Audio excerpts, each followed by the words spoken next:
Good morning. We're going to make sourdough again. Today we're going to make two loaves. One's going to be an olive loaf and the other one's going to be just plain sourdough.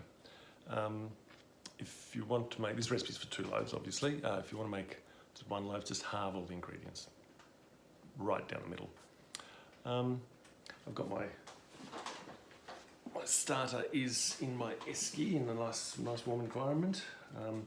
It's 8 o'clock in the morning now, so I did this about 6 and it was cold in the house. That's why I put it in the esky. Normally if I've got the heater on, the house is at a good ambient temperature, about 21 to 25 degrees Celsius. It's risen already a little bit. I'll let it go for another hour or so. And then do the float test, which I've explained. Just get a little teaspoon in sort of lukewarm or room temperature water, and if it floats, it's ready to go. Although I think if it's shown that it's risen, that's proof enough to use. Yeah, so that's all I have to say about it really. With the starter, I'm not going to do a video on making a starter because there's a lot out there and most of them are really complicated. Go for the simple ones. A lot of them do the whole discarding and feeding and discarding twice a day or once a day, or I don't have to do that. To get it going, of course you do, about a week, 7 days before it's ready. After that, all I do is I use what I need, and whatever's left over in the jar I throw in the fridge. And then when I need it again, I take it out, put in a cup of water, a cup of flour, put it in my little esky and wait for as many hours as it takes, and then when it's ready I use it. Whatever I have left over, back in the fridge. Don't feed it until I need to use it again.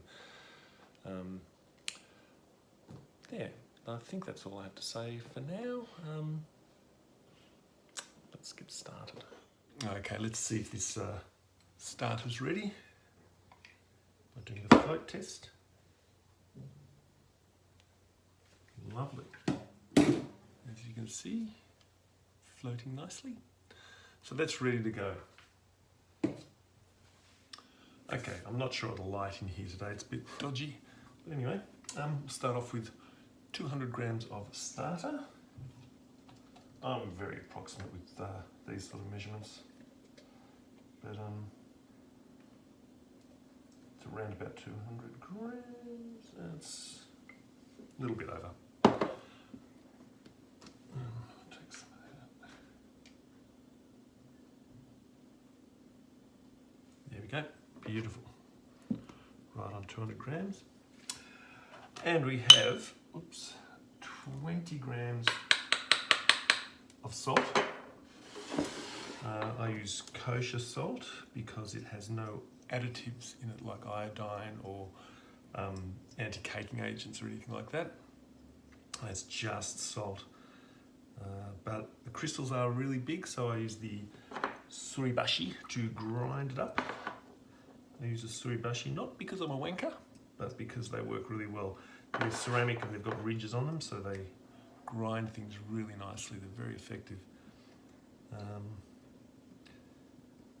we go. So that's 20 grams of salt in 600 grams of water. So pour that in. Stir that around a bit.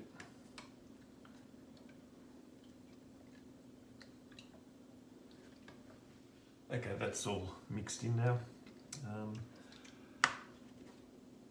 What have we got? 600 grams of water, it's the same as 600 ml, same thing. 20 grams of the salt, 200 grams of starter,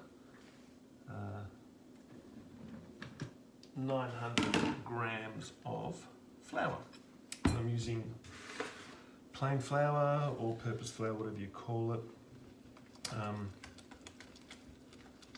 That's what I use. You can use bread flour or baker's flour, but be warned, the protein content is higher, so you have to use a little bit more water.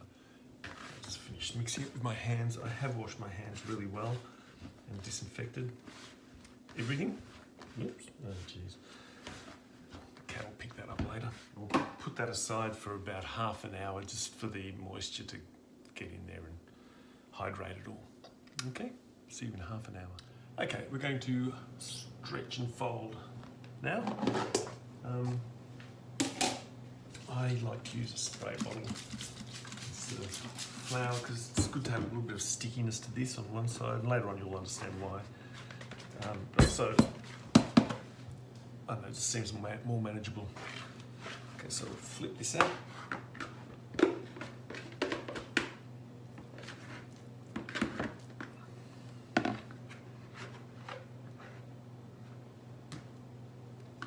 Spray this just to get it ready for when we put it back. And now, stretch this.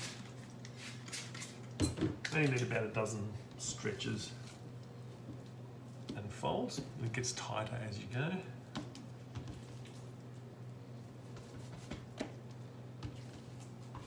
See, it's pretty floppy.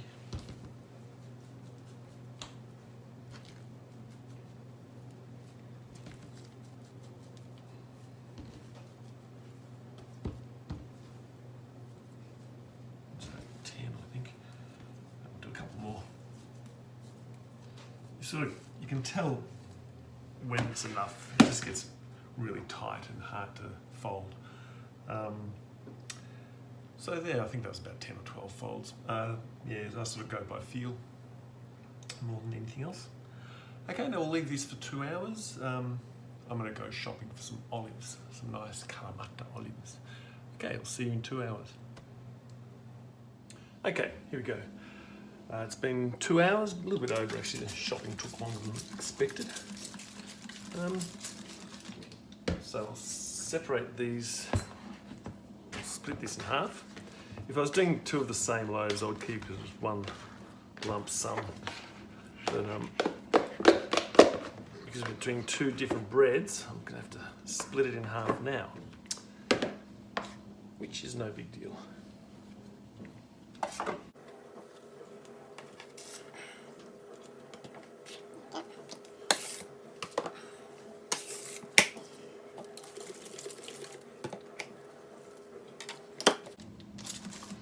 This is for the plain bread.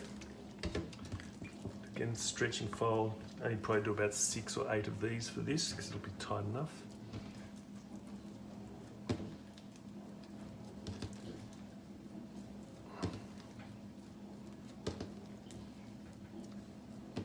Yep.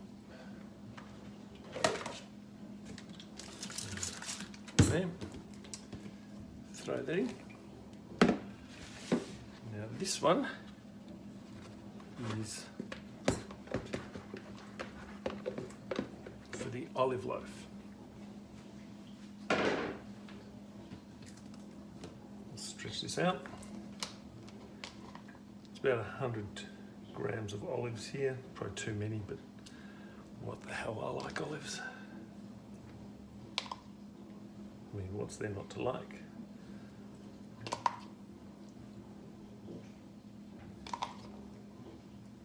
Quite a lot there,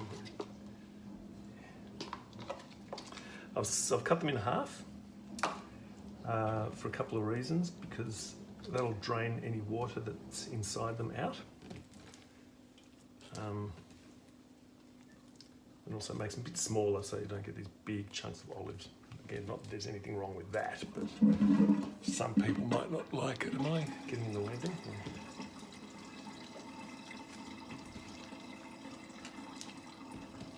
Sorry, I've got the dishwasher on.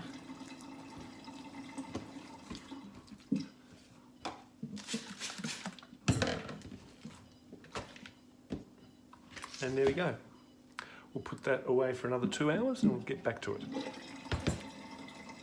All right, well, one of my camera holders has cracked the shits and decided not to hold my camera anymore, so I've got to use this one. All good. Technical glitch there. Now we're dusting the surface for this one. It's been 2 hours. And okay, so turn it onto the surface and you'll see that one side will be dusted and the other side remains sticky. And there's a reason for that, because we're going to be stretching it pulling this into the middle. This creates sort of a skin. Flip it over.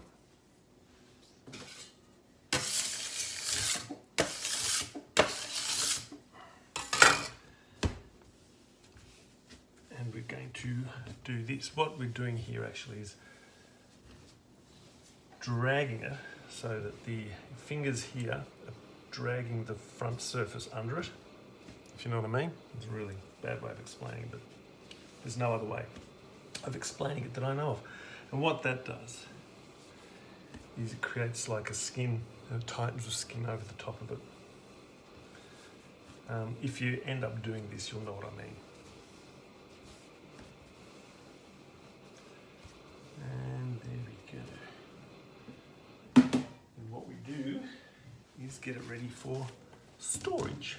You don't need a Banneton, they cost a fortune, they're useless. Just get one of these $2 things from a $2 shop. They're really cheap, and that's all you really need.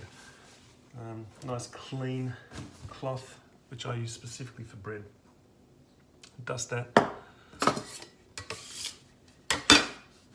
Put that in there, underside up. And fold it over.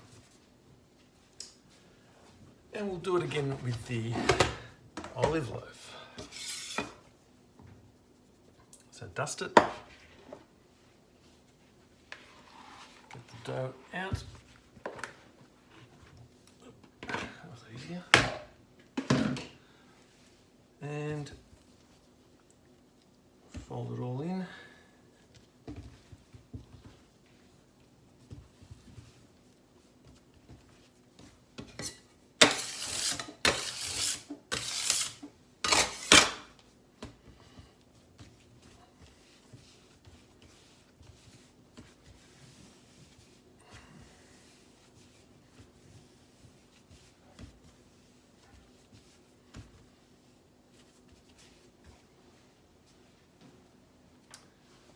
Banneton. There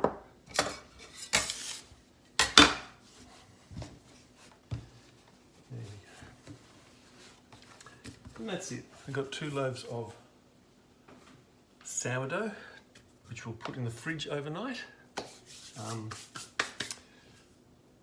That's it. Overnight, it can be in there for like a few days. The longer it stays in there, the more the flavour develops. I should be looking at you. And yeah, so yeah, overnight. I'll take it out tomorrow if I'm not working. I haven't heard what my shifts are yet, so there. Yes, we'll see you then. I just wanted to show you the system I've got set up in my oven. There's a pizza steel in there, which I mentioned later on, how it's unnecessary. Underneath that there's a shallow baking tray, which I use for boiling water. I throw a bit of boiling water in there just to create a steam bath inside the oven. That helps with the rise of it. And there's a pretty shitty little oven thermometer, which does come in handy. Okay, it's actually been 2 days because I did get a shift. I work casual gigs, so it's a bit day by day. But this is 2 days later, so 48 hours in the fridge. I'll show you what we do. Got the bread out. There's the olive loaf. Upturned baking tray just so I can slide it into the oven. There we go. Plop it over and score it. So on an angle, but straight, if you know what I mean. So yeah. And you just do your own little signature cuts. Something like that for me. And what if I can adjust the lighting? Yep. And I'll be putting it in the oven. Just let me get a better camera shot for you. So this is a bit of a juggling act. What I've got is a jug of boiling water. I've got my baking tray in there to put the boiling water in, and I've got a pizza steel. You don't really need a pizza steel. You can use just a baking tray or something.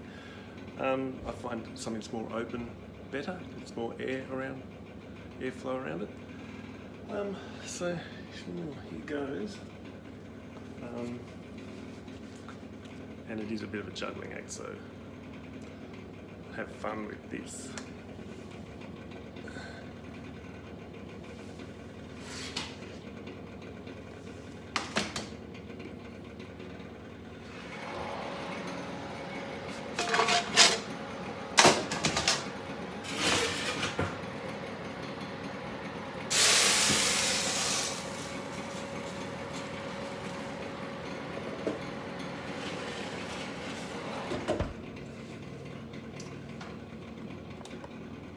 That's it. We'll leave it for 35-ish minutes, maybe 40 minutes.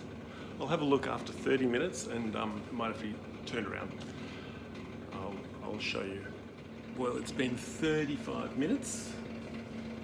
Let's have a look at it. Oh. That is pretty good. Turn it around. I reckon another 10 minutes would be good. Looks good though. Okay, let's have a look. Oh.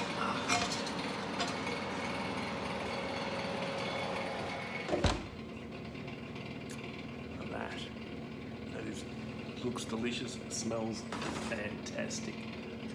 Okay, let's get this other one in. That's the olive bread, and this is the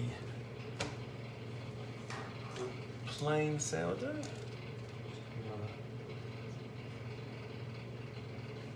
Do it while I've still got the kitchen to myself.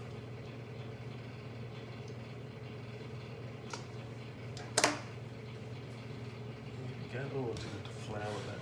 I haven't got water ready. We'll see how we go. Yeah, I was probably a bit premature doing this one. The oven wasn't quite hot enough. I wanted to get it done while I still had the kitchen to myself. Consequently, the results weren't fantastic, but they were still really good. Just didn't get as much rise. I'd like to say I did it on purpose to show you what can go wrong, but no, it's just me being impatient. Yeah, that was a bit clumsy, but often get that.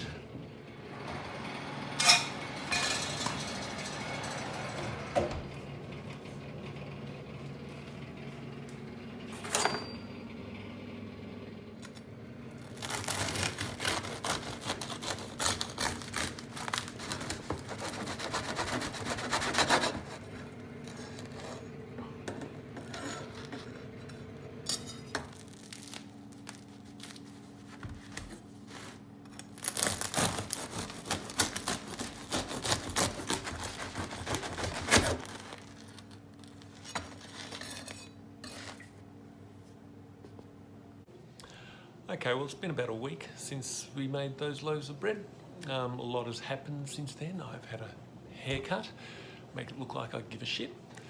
Just wanted to point out with the olive loaf, I cut that a bit too early, well, very early. It was still hot inside. You can see the steam rising up. I should have waited about an hour or so because it's quite tacky and gummy inside at that point. Yeah, so I would leave it be just for an hour. It's very hard to do because everyone gets impatient. I got impatient. I also had a spare pair of hands to hold the camera for me while I was cutting it. And that brings me to this point. It looks really clumsy the way I'm cutting it. That's because the chopping board I use is like lighter than air, so it's just flying around everywhere, really hard to control. But that's that. I hope you enjoyed it. Oh, I'm going to work on a video on how to make starter. The reason I'm reluctant to do it is because it takes like a week to make, and they're one or two really tiny steps every day. So it's really easy to forget, especially since I don't need a starter, I've got one. So it's very easy to forget, but I'll give it a go, I'll give it a try, and then I'll show you what to do to make the poolish, to make the bread, and a few other little pointers too, okay? So stay tuned for that, and we'll see you soon. Bye.